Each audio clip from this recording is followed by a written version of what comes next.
In part 4, if it can go wrong, we're going to talk about, well, Murphy's Law. If you don't know it, I know you've experienced it, and it simply states if it can go wrong, it probably will. And there's no doubt that that's going to come into play as you start this co-parenting journey, and especially, well, when you have an uncooperative spouse.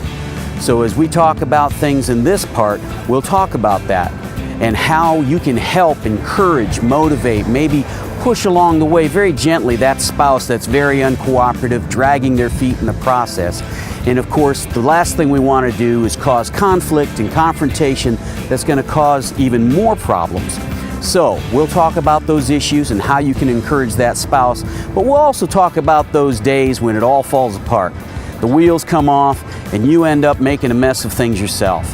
What you have to do at that point is just get back up again, start right where you're at, and do a better job tomorrow. Those days are going to come and those days are going to go, but don't be afraid to get back up and try again, and don't be afraid to forgive yourself in the process. Of course, we'll also talk about that issue of extended family. When the extended family's involved, there are going to be hearts and minds that have their own opinions and thoughts and emotions, and they may express them very freely. And unfortunately, that could cause some real issues and some awkward moments for your children.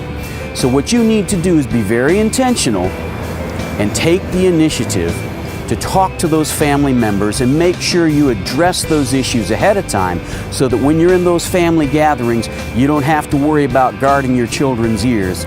You'll know that everybody's on the same page, and in the process of co-parenting, that's extremely important, so that the child doesn't get harmed in the process. Those words can remain unspoken when they're around, and you won't have to worry about trying to undo a mess that's already been done. So that's where we're headed in part 4. If it can go wrong, it will.